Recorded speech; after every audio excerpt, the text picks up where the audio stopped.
If you're sewing scrunchies or thinking of starting out and you do not know how much to price your products, then this video is for you.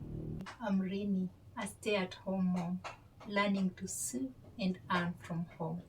This channel is for beginners like me and maybe you as well. And so today in this video, I'm going to share with you how I'm pricing my scrunchies and what I'd honestly do differently. So pricing. Why is pricing really difficult for beginners?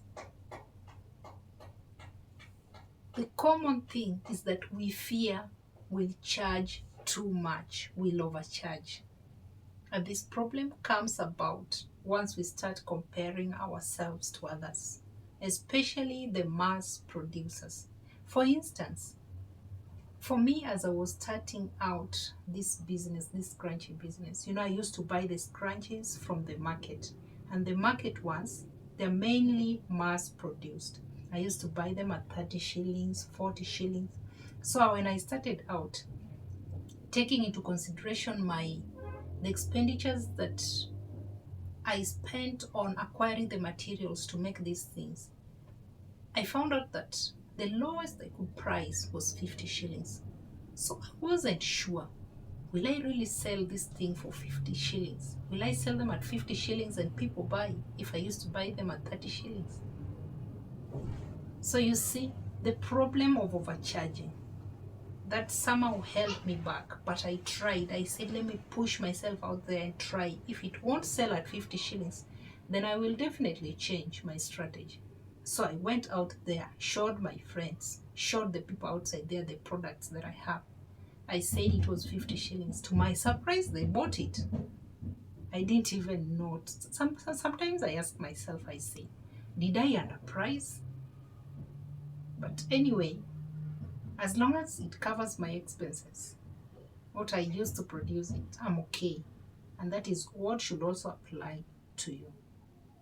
The second thing, the second biggest problem, the challenge that we find when pricing as beginners is, in most cases, we don't value our time. You see, when you're making the scrunchies, it is time. You are investing your time there. So in most cases, we forget to factor in our time, the time that we take to make these products. That is where we mess as beginners. We don't value our time. The fact that you're a beginner, it doesn't mean that your time doesn't count. It is valuable. So include it as you price. Talking of pricing, what should you take into consideration when pricing your products? One, the fabric. The fabric that you're going to use. Take into consideration what you spent in buying that fabric. Number two is the elastic. How much did you buy your elastic? Write it down. Number three is the thread. The thread that you're going to sew to put your fabric together. How much did you buy it for? How much did you buy it at? Take into consideration. Then the fourth item is your time. Very important. Take into consideration your time. How much time you spend in making your products. Please take those four things into consideration when pricing your products.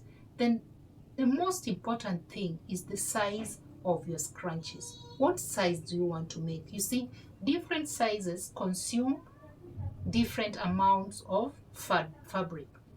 For instance, the size of the fabric that you're going to use to make the small version of your scrunchies is different from the size of this fabric you're going to use when making large or extra large size.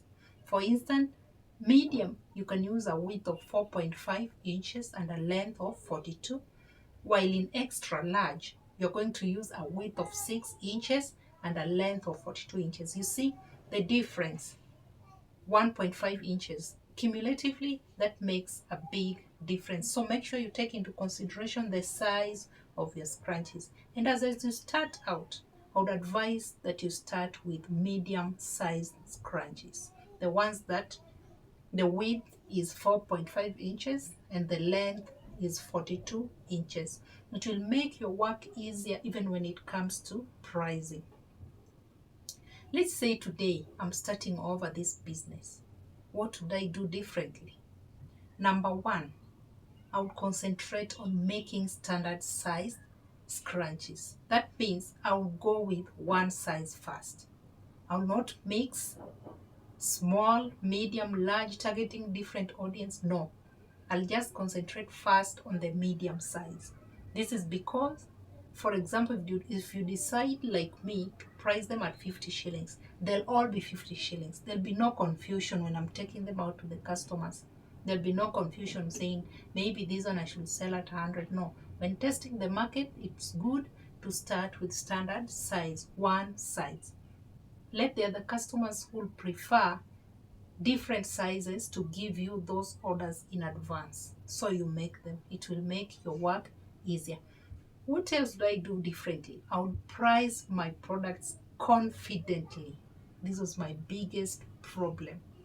You see, when I was selling out my scrunchies, I even feared.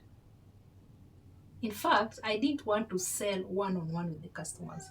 I would want them to order maybe or send somebody, then I give them to take, but not myself. Why? Because I used to be scared. Somehow, I wasn't sure of my products, the quality, myself. Seriously? So if I were to start today, start over, I would confidently price my stuff and I would confidently stand up for my pricing. Don't be ashamed as you start out, price confidently. Stand confidently with your products. You know they are nice. You are the first ambassador, you are the ambassador of your products. So be proud of what you've made. Before the comments from your customers come, let that nice comment come from you. Then the last thing I would do differently is to adjust as I learn. You see, as you start out right now, you'll start with these basic scrunchies. But don't stop there. Make sure you venture into the other different types of scrunchies. There are some with bows, there are some with tulips, they're called tulip scrunchies. Make sure you venture into the different areas of scrunchies. That is, once you are sure of what you are doing, then you can now expand to the other different types of scrunchies. Adjust as you learn. And that means you'll also be adjusting your price depending on the type of scrunchies you are making. Because I know different scrunchies will call for different amount you need to invest in the materials. So you price according to the different types of scrunchies you're making and the amount of materials they call for. And so that is all I have for you about pricing. If you have any question, any burning question you'd like me to answer, you can ask in the comment section below. In my next video, I'll be telling you where you can actually sell your scrunchies as a stay-at-home mom, even without a shop, without a website. So make sure you subscribe so you don't miss out. Until next time, bye.